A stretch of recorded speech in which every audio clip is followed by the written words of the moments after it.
Sisi hapa Changamwe ndio tulitoa ardhi ya bandari na tukatoa pia ardhi ya airport.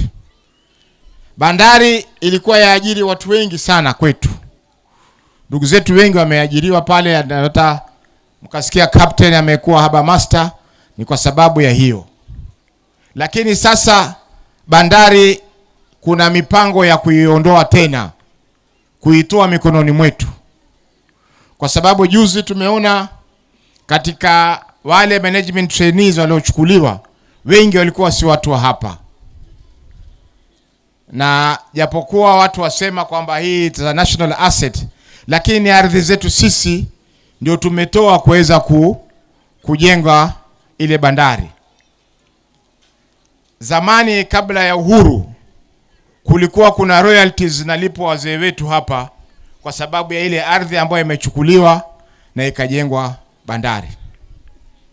Na tajaribu kufanya utafiti kule katika National Archives, kama tuweza kupata huo ushahidi tutaweza kuupeleka kwa serikali, zile pesa ziregee kulipwa, kwa sababu hatuna faida tunayopata sisi, kwa sababu kuajiriwa kazi tuambiwa lazima uapply kama watu wengine. Na ukiapply kwa vile hakuna Salimu, hakuna Ali katika ile interview panel, possibility yako ya kupata ni almost zero. Kwa hivyo juzi wametangaza zabuni ya kukodisha ama mtu alete vyombo vyake vya kazi pale. Kwa mfano ziletwe kreni, ziletwe zile top loader, ziletwe kila kitu cha kibinafsi.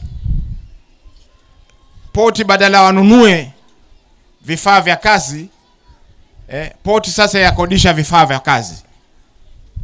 Vile vile kuna zabuni pia imetangazwa ya kuleta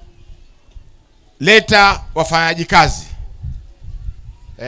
Sasa mtu atakuwa aleta gange, kama vile tukiangalia katika zile kazi za go down, mtu amepewa container ya mchele aishukishe, yuaja na gangi yake pale. Anaambiwa chukua shilingi 10,000, shukishe hizi container, alafu walipe ya watu waende zao.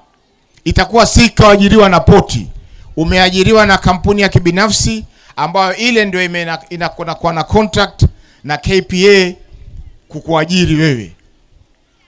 Itakuwa hakuna tena wafanyaji kazi wa KPA. Wafanyaji kazi itakuwa ni watu binafsi ambao wamewapeleka pale kufanya kazi.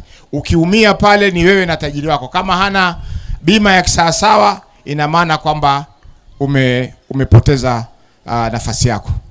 Kwa hivyo hatari ya hiyo ni kwamba hatutakuwa na wafanyaji kazi career people working at the port.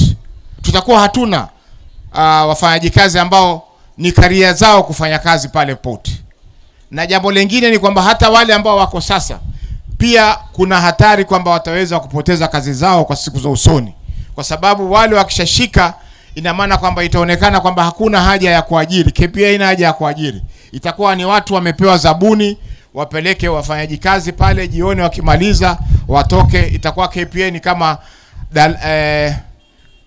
landlord. Landlord na landlord, mpangaji akitoka anakuachia nyumba yako. Kwa hivyo wale wakitoka, wakishafanya kazi, wakimaliza kazi ikiisha, wanakwenda zao, ambayo hiyo sio lengo na madhumuni ya sisi kupigania hii bandari kuwa hapa. Wakati wa serikali iliyopita ya uhuru walipeleka ile utendakazi Naivasha. Tukapiga kelele mpaka huyu Rais Ruto alipoingia akasema naregesha utendakazi wa bandari katika Mombasa ili watu wafanye kazi. Sasa ameleta kwa mkono wa kulia, anachukua na mkono wa kushoto.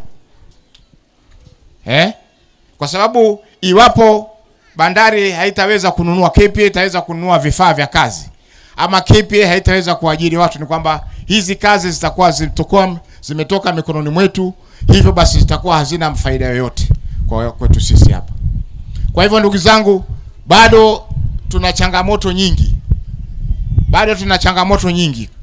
Lazima sisi kama watu wa Mombasa, lazima sisi kama watu wa Changamwe tushikamane na tupiganie hizi haki zetu kama ambavyo Mwenyezi Mungu ametuamrisha, tutetee haki zetu. Kwa hiyo Mheshimiwa Omar Mwinyi, nafikiri hili swala lazima tuliingilie kwa undani zaidi, tuhakikishe kwamba haya mambo ambayo yataka kufanywa hapa hatuyakubali. Shaona, japokuwa wanasema ni broad based, lakini broad based lazima pia tutetee haki zetu, na ndio maana tumechaguliwa na ndugu zetu, na sisi lazima tuhakikishe kwamba tumewatendea haki.